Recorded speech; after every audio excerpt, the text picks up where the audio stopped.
दिल्ली में एक लड़की के साथ गैंगरेप हुआ था। वो लड़की सवर्ण समाज की थी। आप लोग को लगता हो कि मैं कम्युनिटी क्यों बता रहा हूं, बताऊंगा उसकी वजह। सोचिए, पूरी दिल्ली सड़कों पर थी। राष्ट्रपति भवन, प्रधानमंत्री भवन, इंडिया गेट घेर लिया गया था। लेकिन मणिपुर में महिलाओं के कपड़े उतारकर परेड कराए गए। उनके भाई और बाप को गोली मार दी गई। एक महिला जो थी, उनके पति असम राइफल में थे, करगिल युद्ध लड़ चुके थे। दिल्ली की सड़कों पर कोई उतरा नहीं। इंटरनेट बंद है, मीडिया में कोई खबरें नहीं चल रही है, क्योंकि वो आदिवासी हैं। नमस्कार, मैं शंभू कुमार सिंह और आप देख रहे हैं नेशनल दस्तक। बिल्कुल इस देश की सबसे बड़ी सच्चाई जाति है, और जाति है वो जाति नहीं है। सोचिए, 2018 से लेकर 2023 तक जो जजों की नियुक्ति हुई है हाई कोर्ट में, वो 604। आपको जानकर हैरानी होगी, उसमें 458 जज जनरल कैटेगरी के हैं। इसी को कहते हैं अघोषित आरक्षण। यही है कॉलेजियम सिस्टम। और जब तक मीडिया और जुडिशियरी दो ऐसी जगह है जहां रिजर्वेशन लागू नहीं होगा, तब तक इस देश के 90% लोगों को न्याय नहीं मिलेगा। चाहे उनके साथ बलात्कार हो जाए, चाहे डाका पड़ जाए, चाहे उनकी हत्या कर दिया जाए, चाहे उन पर मैस्केयर हो, उनका जेनोसाइड कर दिया जाए, फिर भी उनको न्याय नहीं मिलेगा। आप एकदम सोचिए, 2 महीने तक वो आरोपी नहीं पकड़ा गया जो महिलाओं को गैंगरेप करता था। लेकिन आप मुसलमान हैं, आप पर आरोप लग जाए कि आप थूक रहे थे, जेल चलिए। आप मुसलमान हैं, पाटन में आपको जेल में बंद कर दिया जाएगा। आप दलित हैं, पिछड़े हैं, खीरा चोरी के आरोप में आप जेल में सड़िए।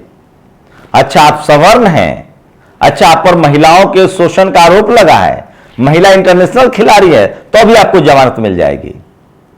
यह है इस देश में जातिवाद की असली सच्चाई। आप मानिए या न मानिए।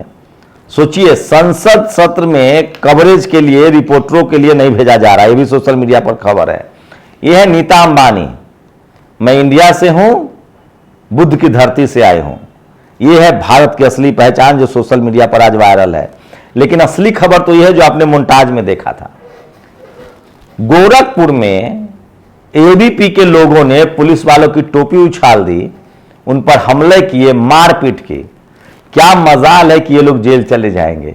सोचिए, यहां कोई मुसलमान होता, दलित पिछड़ा होता, आदिवासी होता, या किसान कम्युनिटी से होता, जाट, पटेल, मराठा, गुर्जर, तो इन लोग के साथ क्या हश्र होता। लेकिन नहीं, ये बीजेपी के एबीपी से हैं, तो इनको 7 खून माफ है, कुछ भी कर सकते हैं। यह है सच्चाई। बीजेपी आईटी सेल को 18,000 से लेकर 20,000 रुपए दिए जाते हैं फेक न्यूज फैलाने के लिए। सोचिए, जिस देश में हजारों टेलीविजन और लाखों अखबार और दर्जनों न्यूज एजेंसियां हैं, स्मिता प्रकाश की न्यूज एजेंसी ANI सरेआम फेक खबर फैला रही थी, मुसलमानों को बदनाम कर रही थी। कुछ कार्रवाई नहीं होगी। ये तस्वीरें शेयर की जा रही है कि ये आईटी सेल बनी हुई थी कर्नाटका में, जहां इनको पैसे दिए जाते थे 18 से 20,000, ताकि ये झूठ फैला सकें। और सब इंजीनियर भर्ती में कम अंक वाले को मिली रही नियुक्ति, ज्यादा वाले अटके, क्योंकि रिजल्ट रिवाइज नहीं हुआ है। और इंडिया प्लस पीडीए, नो मोर पीडीए। उर्फी जावेद ने, जिसको आप हंसते हैं, उन्होंने कुकी मणिपुर के लिए आंदोलन शुरू कर दिया है। मणिपुर में नेट बंद करके आदिवासियों पर नरसंहार अत्याचार किया जा रहा है, महिलाओं को निर्वस्त्र किया जा रहा है। तमाम बहुजन समाज के लोग, भाजपाई सरकार समर्थित भीड़ ने मेरे पति और बेटे को मार डाला, फिर बेटी ले गए, नंगा कर सामूहिक बलात्कार किया। मणिपुर वीडियो में मौजूद पीड़ित की मां तस्वीरें नहीं दिखा सकते। और सोचिए, यह शुभरास्ता एबीपी से निकली हुई है, बीजेपी की है। इसको टीवी वाले राजनीतिक विश्लेषक कह रहे हैं। ये शुभरास्ता कह रही है, वही रूबिका लियाकत के शो में, कि नॉर्थ ईस्ट की महिलाएं, मतलब आदिवासी महिलाएं, अपने शरीर को विपन की तरह इस्तेमाल करती हैं।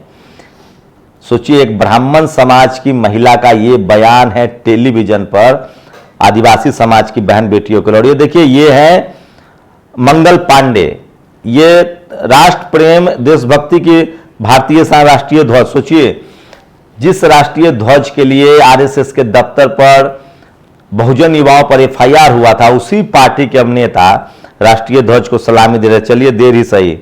निर्भया केस में दिल्ली को गुस्सा आ गया था। मणिपुर क्या किसी दूर देश की कथा है? वहां भी तो भारतीय लड़कियां ही हैं। मामला ये है, सोचिए किस तरह से निर्भया की ये तस्वीरें याद कीजिए, लेकिन कोई दिल्ली में अब धरना प्रदर्शन नहीं हो रहा है। ये है सोशल मीडिया की ताकत, ये है बहुजन समाज की। और भगवा लव जिहाद की पर्चियां बांटी जा रही स्कूलों में। और कल खड़गे साहब का जन्मदिन था। 9 बार 50 साल का राजनीतिक जीवन है, दलित समाज से आते हैं, 9 बार विधायक, 2 बार सांसद रहे हैं, अभी अध्यक्ष हैं। और सोचिए उनकी एक लाइन बताता हूं, उनके बारे में खबर है कि उनके सामने उनके माता पिता, उनके घर 1948 में हैदराबाद के निजाम की अघोषित सेना ने एक गांव में आग लगा दी थी। उसी गांव के घर में 7 साल के बच्चे के सामने उसकी मां और बहन जलकर मर गई थी। उस बच्चे ने पेपर मिल में काम किया, पढ़ाई की, और आज वही बच्चा देश की सबसे पुरानी पार्टी का अध्यक्ष है, वो है खड़गे साहब। तो इस तरह की तकलीफों से निकले हैं जो सोशल मीडिया पर आज वायरल है। और सबसे बड़ी खबर है, बीजेपी के महिला नेताओं ने प्रदर्शन किया है, तो अपने के लिए अपनों का ही दर्द है। समाज है कि वो तमाम हिंदू संगठन कहां हैं जो कल तक दिल्ली में प्रदर्शन कर रहे थे? क्या वो आदिवासी महिलाएं हिंदू नहीं हैं? अच्छा, उनको तो क्रिश्चियन कह दिया जाएगा, ट्राइबल है ना। मैं तो तस्वीरें नहीं दिखा सकता हूं मणिपुर में किस तरह से लाश बिछी हुई है, सोशल मीडिया पर खबरें वायरल है। और ये देखिए हलाल, दुनिया भर के मिडिल ईस्ट में जो लोग भारत के बिजनेसमैन हैं वो अपने प्रोडक्ट पर हलाल लिखते हैं ताकि दुबई में उसका बिजनेस चल सके। लेकिन कुछ भक्त हैं, उनको समझ में नहीं आएगा।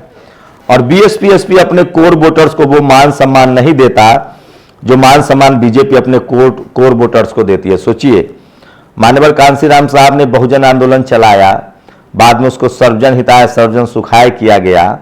और सवाल यह है कि बीजेपी सवर्णों को, जो उसका कोर वोटर है, उसको सम्मान देती है, लेकिन सवाल है कि RJD, JDU, Sapa, Basapa, RJD, JDU या जेएमएम, क्या भी अपने कोर वोटर को वो सम्मान देती है? शायद यही वजह तो नहीं है कि उनकी दुर्दशा शुरू हो गई। इसलिए मैं बार बार कहता हूं कि बीजेपी से सीखने की जरूरत है। और सोशल मीडिया पर वायरल है। और ये वो जज हैं, सोचिए मणिपुर के हिंसा के पीछे भी जज की मिली भगत है। एक जज जो तमिलनाडु से, जिसका मणिपुर ट्रांसफर कर दिया गया था, उस जज ने एक रायता वो दिया कि मैतई कम्युनिटी को ट्राइबल कम्युनिटी में डाला जाए। और फिर क्या था, ये हिंसा भड़क गई और उसके बाद वहाँ के जनजातियों को मारा जा रहा है। दोनों पक्ष हताहत हो रहे हैं, लेकिन इंटरनेट बंद है, टीवी बंद है। खुद मुख्यमंत्री ने माना है कि वहाँ ऐसे सैकड़ों मामले हुए हैं। सोचिए जो मीडिया में आ गया। सोचिए दिल्ली में एक सवर्ण बेटी के साथ दुर्व्यवहार हुआ था, गैंगरेप हुआ था, उनको न्याय भी मिला, आर्थिक मदद भी मिली, सरकार बदल गई, सिंगापुर तक इलाज हुआ, सरकार को भी जाना पड़ा, राहुल गांधी घर जाते थे। लेकिन सोचिए कि एक ट्राइबल महिलाओं के साथ कौन न्याय करेगा।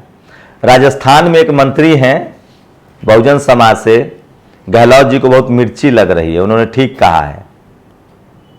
राजस्थान में एक कानून बना दिया गया है कि अगर आपके साथ आप शव नहीं लेंगे तो 2 साल की सजा, और आपके शव को लेकर विरोध प्रदर्शन में कोई नेता शामिल हो जाएगा तो उसको 5 साल की सजा।